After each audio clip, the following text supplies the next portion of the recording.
I think it's a dramatic sense, the sense of what the moment needs.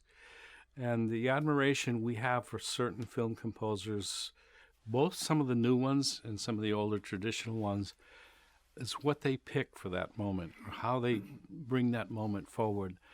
And I think that instinct right there in that moment, that's where they really, really, really make it.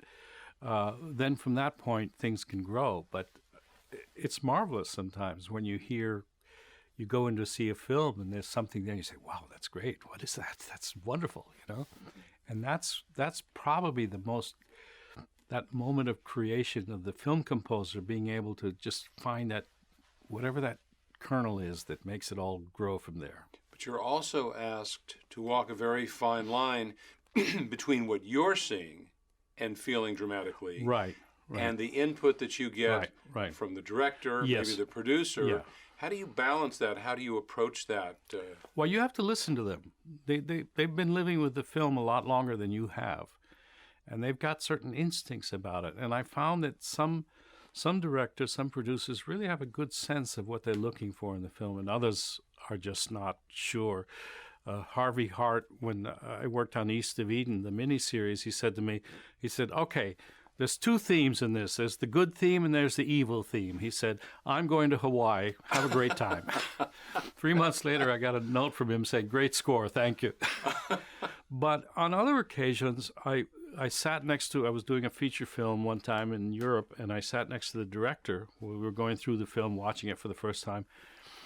And there was a certain character that would come into the film, and every time the character would come in, the director would go, mm. And he would do that every time. I said, he wants that. Contrabassoon. He wants it. Well, I wound up, I have some low string thing, but I mean, and literally that interval, that pattern, and that's what he wanted, and he loved it. When he heard it, he's like, yeah, I like that. Another time, the movie The Beastmaster, the producer said to me, he says, Lee, I want drums. Okay. He kept saying, drums. So when I went to Rome to record that score, I made sure the opening of the film, and I asked the contractor of the orchestra, said, would you ask the percussionist to get the biggest drums they can out of their percussion library?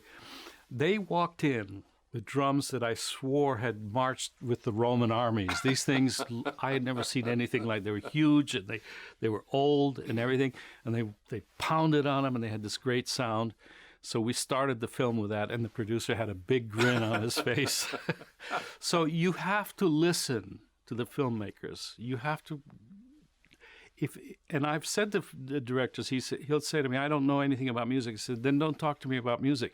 Talk to me about the film. What were you doing dramatically? What were you after in this scene? Is there a feeling that you want? And they'll suddenly say to you, well, right here, she's thinking this, but she's feeling this. I say, aha, maybe the music can show that, you see? Mm-hmm. So it's very important, I think. It's a collaborative effort. Film is completely collaborative. And I think the art of it is knowing how to assimilate into those situations. And that's sometimes the trick.